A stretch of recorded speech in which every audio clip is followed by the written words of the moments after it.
And iPhone story ఎలా అనిపించింది? అవినాష్ అన్న మీకు ఐఫోన్ గిఫ్ట్ పంపించడం?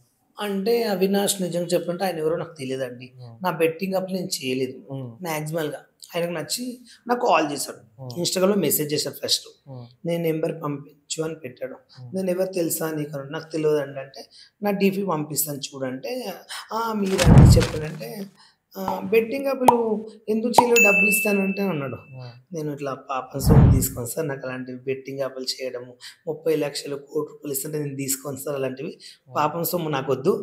మీరేదైనా వర్క్ చెప్పండి పనికొచ్చేది చేస్తా. మీరే ఇవ్వండి ఒక 10,00,000 గాని, 1,00,000 ఇవ్వండి. నీకోసం మంచి వర్క్ చేస్తా కావాలంటే. మంచి పని చెప్పు చేస్తా. కానీ పాపం సొమ్ముది నేను చేయను సార్. నాకిష్టం ఉండదు సార్ అని చెప్పిన. ఒక సూపర్. టీ షర్ట్ కొనుక్కో ₹100 చెప్పు. అప్‌డేట్‌మెంట్ ఇస్తా. ఈ స్వీట్ తినండి మంచిగుంటదంటే చెప్తాను. ఒక పాల ప్యాకెట్ కొనండి ఇది బావుంటాయంటే చెప్పొచ్చు.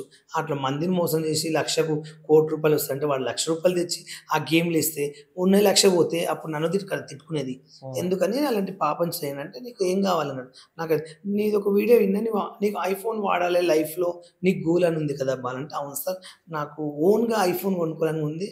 కానీ 1,00,000 పెట్టి అయితే కొనుక్కోలేను సార్. ఆ పరిస్థితి నాకు లేదు.